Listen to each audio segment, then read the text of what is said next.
Welcome to SS news. నేను మీ శిరీష.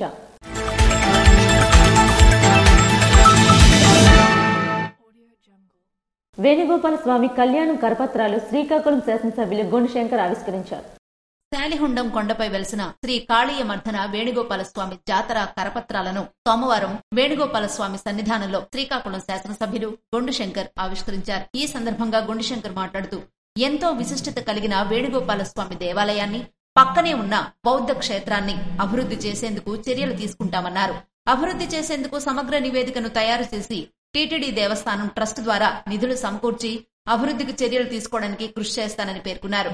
వచ్చే ఫిబ్రవరి 7 నుండి 12వ తేదీ వరకు జరగనున్న వేణుగోపాల స్వామి తీర్థయాత్ర కళ్యాణ మహోత్సవ కార్యక్రమాన్ని అందరం సమిష్టిగా విజయవంతం చేయాలని, భక్తులకు అవసరమైన సౌకర్యాలను ఏర్పాటు చేయాలని నిర్వహించిన సమీక్షలో పేర్కొన్నారు. తదుపరి స్వామివారికి ప్రత్యేక పూజలు నిర్వహించి హారతులు సమర్పించి తీర్థ ప్రసాదాలు స్వీకరించారు. ఈ ఆవిష్కరణ కార్యక్రమంలో ఆలయ ధర్మకర్త సుగ్గు మధురెడ్డి, గారమండల ప్రజాప్రతినిధులు, నాయకులు, గ్రామ ప్రజలు, దేవాదాయ శాఖ అధికారులు తదితరులు పాల్గొన్నారు. సంక్రాంతి వేళ రాష్ట్ర వ్యవసాయ శాఖ మంత్రి కింజరాపు అచ్చెన్నాయుడు నిమ్మాడలో గ్రామస్తులతో ముచ్చటించారు.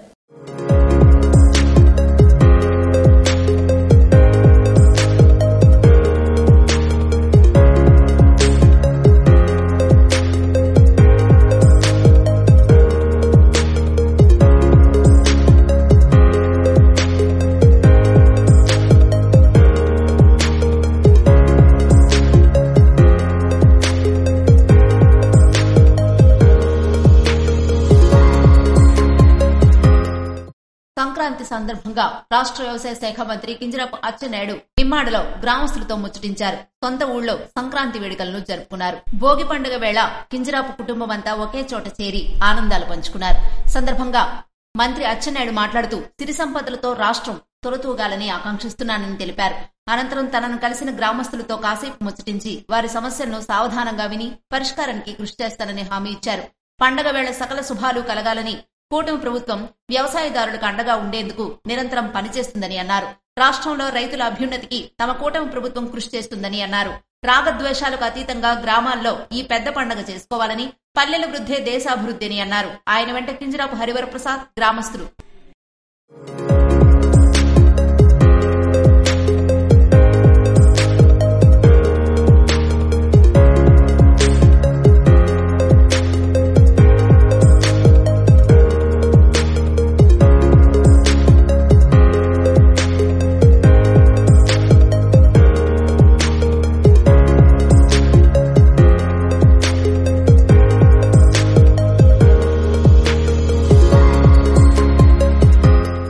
సంక్రాంతి పండుగ సందర్భంగా బానోజీ నాయుడు పేదలకు వస్త్రాలు పంపిణీ చేశారు.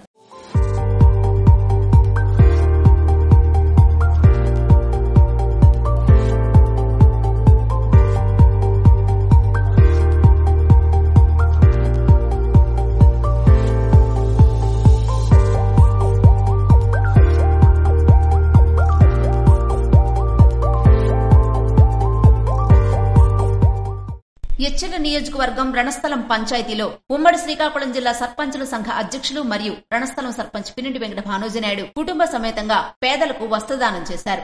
ప్రతి నిరుపేద కుటుంబం సంతోషంగా సంక్రాంతి పండుగను జరుపుకోవాలనే ఉద్దేశంతో ఈ కార్యక్రమాన్ని చేపడుతున్నట్లుగా తెలిపారు. కార్యక్రమంలో పెద్దలు, వార్డు మెంబర్లు, నాయకులు, యువత, మహిళలు పెద్ద సంఖ్యలో పాల్గొన్నారు.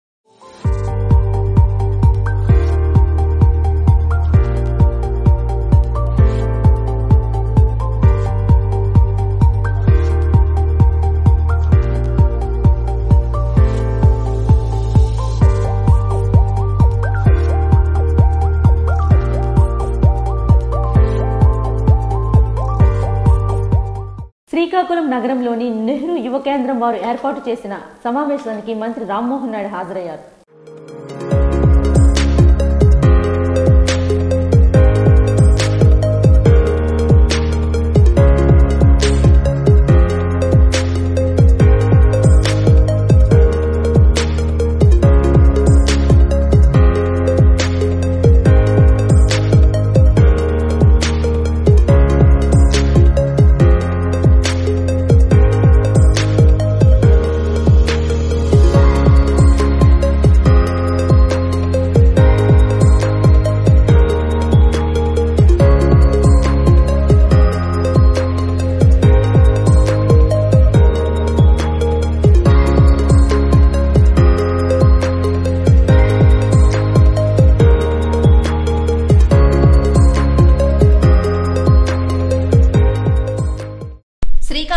మండలం సూరిమహల్ జంక్షన్ లోని వివేకానంద జయంతి సందర్భంగా నెహ్రూ యువ కేంద్రం వారు ఏర్పాటు చేసిన సమావేశానికి కేంద్ర మంత్రి కింజరాపు రామ్మోహన్ నాయుడు హాజరయ్యారు. జాతీయ యువజన దినోత్సవం నాడు ఆయన బోధనలు, ఆశయాలు దేశాభివృద్ధికి ఎలా దోహదపడతాయో మరియు ప్రధానమంత్రి నరేంద్ర మోదీ వికసిత భారత్ అనుగుణంగా యువత దేశాన్ని ఎలా ముందుకు తీసుకెళ్లాలి అనే అంశాలను ప్రధానంగా చర్చించినట్లుగా కేంద్ర మంత్రి తెలిపారు. ఆయనతో పాటు సమావేశానికి శ్రీకాకుళం ఎమ్మెల్యే గుండుశంకర్, ముఖ్య నేతలు హాజరయ్యారు. ఈ కార్యక్రమం విజయవంతంగా నిర్వహించిన నిర్వాహకులకు మరియు ముందుండి నడిపించిన జామి భీమశంకర్ కు ప్రత్యేక ధన్యవాదాలు తెలిపారు.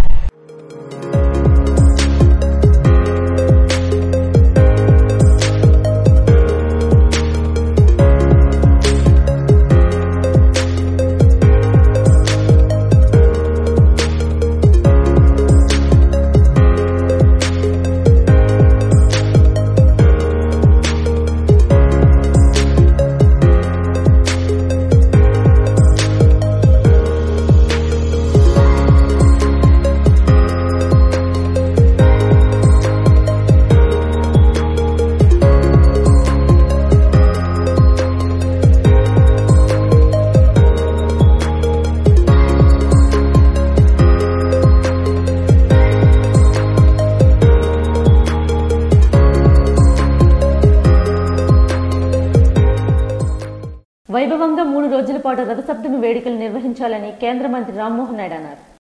ప్రత్యక్ష దైవం ఆరోగ్య ప్రదాత శ్రీ సూర్యనారాయణ స్వామివారి రథసప్తమి వేడుకలు 3 రోజుల పాటు వైభవంగా నిర్వహించాలని రాష్ట్ర వ్యవసాయ శాఖ మంత్రి కింజరాపు అచ్చెన్నాయుడు అన్నారు.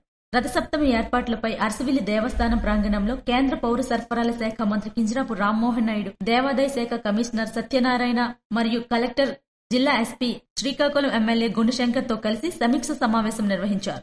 అధిక సంఖ్యలో భక్తులు రానున్న నేపథ్యంలో సులభతరంగా స్వామి దర్శనం కల్పించేందుకు అన్ని ఏర్పాట్లు చేయాలని దేవాదాయ శాఖ అధికారులను ఆదేశించారు. మీడియా మిత్రులందరికీ కూడా నమస్కారం.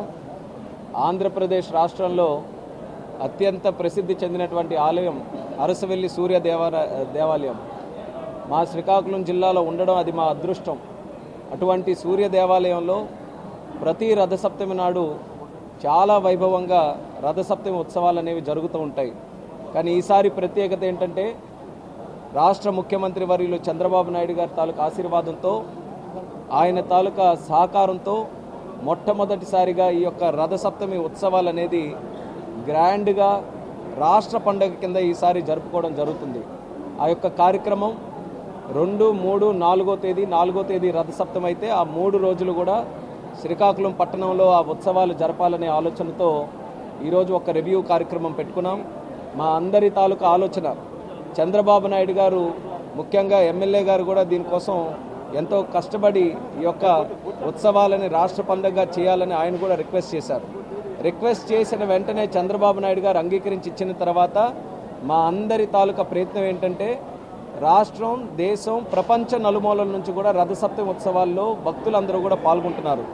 అటువంటి ఉత్సవాలు అత్యంత వైభవంగా ఎవరు వచ్చినా సరే సంతోషంగా దర్శనం చేసుకొని సూర్య భగవాన్ స్వామి తాలూకా ఆశీస్సులు పొంది ఆనందంగా తిరిగి వెళ్లాలనే ఆలోచనతో ఈ యొక్క కార్యక్రమాలు జరిపించాలనేది మా తాలూకా ఆలోచన, ప్రయత్నం. ఈరోజు రివ్యూ కార్యక్రమంలో ప్రతి ఒక్క భక్తుడు ఏ సైడ్ నుంచి వచ్చినా సరే ఎక్కడా కూడా ఎటువంటి ఇబ్బందులు లేకుండా నేరుగా స్వామివారి దగ్గరికి వెళ్ళి దర్శనం చేసుకుని వెళ్లే విధంగా ఏర్పాట్లన్నీ కూడా చేయడం జరుగుతుంది. దానితో పాటు పట్టణంలో ఉన్నటువంటి ప్రధానమైన జంక్షన్లు కూడా సుందరీకరణ చేసి పట్టణానికి కూడా ఒక నూతన రూపం తీసుకుని వచ్చే ప్రయత్నం కూడా మా తరపున చేస్తున్నాం. ఒక పక్కన మన సంస్కృతి, సాంప్రదాయాలు, మన చరిత్ర, అలాగే సూర్య దేవాలయం తాలూకా ప్రసిద్ధి, వాటన్నిటిని కూడా ప్రజలకి, భక్తులకి, అందరికీ తెలియజేసే విధంగా ఈ 3 రోజుల తాలూకా కార్యక్రమాలు, అది కల్చరల్ ప్రోగ్రామ్ అయినా, శోభాయాత్ర అయినా, దర్శనాలైనా అన్నిటినీ కూడా చాలా పద్ధతిగా సాంప్రదాయాల్ని గౌరవించుకుంటూ అన్ని కార్యక్రమాలు కూడా ముందుకు చేస్తున్నాం. దీనివల్ల ఆ శ్రీకాకుళం జిల్లా తాలూకా పేరు ప్రఖ్యాతులు ఈ యొక్క ఉత్సవాల ద్వారా మరింత పెరుగుతాయనే ఆలోచనతో ఇదొక మంచి అవకాశంగా తీసుకొని ఈ కార్యక్రమాన్ని కూడా ముందుకు నడిపిస్తున్నాం. ఆమ్దల్ వలస పురపాలక సంఘం నందగిరిపేట గ్రామంలో మకర సంక్రాంతి దేవీ యాత్ర వైభవంగా నిర్వహించాలని ఆలయ ధర్మకర్త తెలిపారు. ఆమ్దల్ వలస పురపాలక సంఘం 6వ వార్డు నందగిరిపేట గ్రామంలో శ్రీ శ్రీ శ్రీ అశ్వత్థ క్షేత్రంలో వెలసిన లలిత రాజరాజేశ్వరి అమ్మవారి ఆలయం నందు సంక్రాంతి, కనుమ ఈ 2 రోజుల పాటు వైభవంగా అమ్మవారి ఆలయ ప్రాంగణం నందు మకర సంక్రాంతి దేవి యాత్ర వైభవంగా జరుగునని ఆలయ ధర్మకర్త స్థలదాత అయిన పండిత పుత్ర బ్రాహ్మణ అప్పన్న సోమవారం తెలిపారు. అనంతరం ఆయన మాట్లాడుతూ శ్రీ శ్రీ శ్రీ లలిత రాజరాజేశ్వరి బాల శ్రీచక్ర రాజ్య నిలయం రాష్ట్రంలో ఏకైక ఆలయమని, ఇక్కడ అమ్మవారు వెలిసి బ్రహ్మ విష్ణు మహేశ్వర ఆది గణపతి వాణి సరస్వతి తదితర దేవతామూర్తులతో వెలసిందని పేర్కొన్నారు. అంతేకాకుండా క్షేత్రంలో అమ్మవారితో పాటు పంచముఖ ఆంజనేయ స్వామి, కాళీమాత, అనంత పద్మనాభ స్వామి, సింహాద్రి అప్పన్న, జగన్నాథ రామనాథ్, అనంత తిరుమల వెలసిన దశావతార వెంకటేశ్వర స్వామి, ద్వారకానాథ్, బద్రీనాథ్, కేదార్నాథ్, బాలా త్రిపుర సుందరి ఆలయాలు కలవని పేర్కొన్నారు. మాత్రే నమః. నందగిరిపేట గ్రామంలో వెలసిన శ్రీ శ్రీ శ్రీ లలితా రాజరాజేశ్వరి బాలా శ్రీచక్ర రాజనిలయ ఆలయం దేవి యాత్ర రేపు మకర సంక్రాంతి పర్వదినమున 14 సంవత్సరాల తర్వాత ప్రారంభించడం జరుగుతుంది. కావున భక్తజన మహాశయులు అందరూ కూడా విచ్చేసి బంధు పరివార సమేతంగా విచ్చేసి ఈ యాత్రని జయప్రదం చేస్తారని మనవి చేస్తున్నాం. భక్తజన మహాశయులందరూ విచ్చేసి ఈ అనంత తిరుమల క్షేత్రాన్ని అశ్వత్థ క్షేత్రాన్ని దర్శించి తరిస్తారని మనవి చేస్తున్నాం. రేపు యాత్రని జయప్రదం చేస్తారని మనవి చేస్తున్నాం. జయ దుర్గా, జయ భవాని, జయ శ్రీమాత. శ్రీ లలిత రాజరాజేశ్వరి అమ్మవారి మహిమగలదని ఈ ఆలయ ప్రాంగణంలో ఎవరికైనా ఉద్యోగ ప్రాప్తి కొరకు మరియు వివాహం కొరకు సమస్యలు ఉన్నవారు అమ్మవారి ప్రాంగణంలో 9 శుక్రవారాలు అష్టోత్తరం కుంకుమ పూజలు చేసినచో వారికి మేలు సమకూరునని తెలిపారు. సంక్రాంతి ముగ్గుల పోటీలకు ఎమ్మెల్యే ఎంజీఆర్ ముఖ్య అతిథిగా పాల్గొన్నారు. పాతపట్నం మండలం సీదీ హైస్కూల్లో పెద్ద సీదీ యూత్ అసోసియేషన్ నిర్వహించినటువంటి సంక్రాంతి ముగ్గుల పోటీల కార్యక్రమానికి పాతపట్నం శాసనసభ్యులు మామిడి గోవిందరావు ముఖ్య అతిథిగా పాల్గొన్నారు. కార్యక్రమంలో 85 మంది పోటీదారులు పాల్గొన్నారు. వీరిలో మొదటి, ద్వితీయ, తృతీయ బహుమతులు గెలుచుకున్న వారికి ప్రైజ్ మనీని ప్రదానం చేశారు. మొదటి బహుమతి గ్రహీతకు 10,000 రూపాయలు, రెండవ బహుమతి గెలుచుకున్న నలుగురికి 10,000 రూపాయలు, మూడవ బహుమతి గెలుచుకున్న ఒకరికి 2,000 రూపాయలు చొప్పున 5గురికి 10,000 రూపాయలు, మొత్తం 30,000 రూపాయలను బహుమతిగా పాతపట్నం నియోజకవర్గ శాసనసభ్యులు మామిడి గోవిందరావు అందించారు. కార్యక్రమంలో ఎమ్మెల్యే మాట్లాడుతూ భవిష్యత్ తరాల వారికి మన సాంప్రదాయాలు, కట్టుబాట్లు, ఆచారాలు గుర్తుండేలా పండుగలు నిర్వహించడం ఆనందంగా ఉందన్నారు. ఇవి ఈనాటి వార్తలు. మరిన్ని వార్తలతో మళ్ళీ కలుద్దాం. చూస్తూనే ఉండండి SS న్యూస్.